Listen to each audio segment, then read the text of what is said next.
تمام چیزیں پاکستان کی عوام جانتی ہے. تمہارا فاشسٹ ذہن، تمہارا یہ انقلاب نہیں ہے.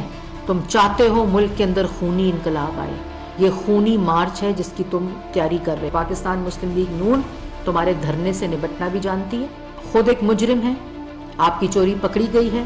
بند کمرے میں آرمی چیف کو ایکسٹینشن کی آفر کر کے کھلواڑ جو تم آئین کے ساتھ کرنا چاہتے تھے، پھر اس کو تسلیم کیا کہ ہاں میں نے آفر کی تھی. تم اتنے ڈھیٹ شخص ہو. اور اب وہ اپنی تقاریر کے ذریعے اس فرسٹریشن کا اظہار کر رہے ہیں جو ان کے تقاریر میں، ان کے الفاظ میں، ان کی زبان میں آیا ہے.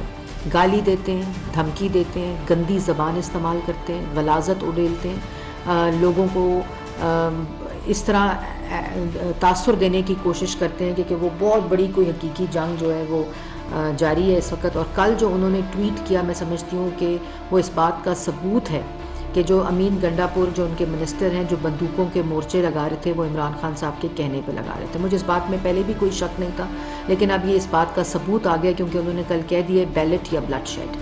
اور اب ملک کے اندر گالی دے کر، بندوقوں سے، خونی انقلاب لانے سے یا اس طرح کی تقاریر کرنے سے الیکشن نہیں ملتے.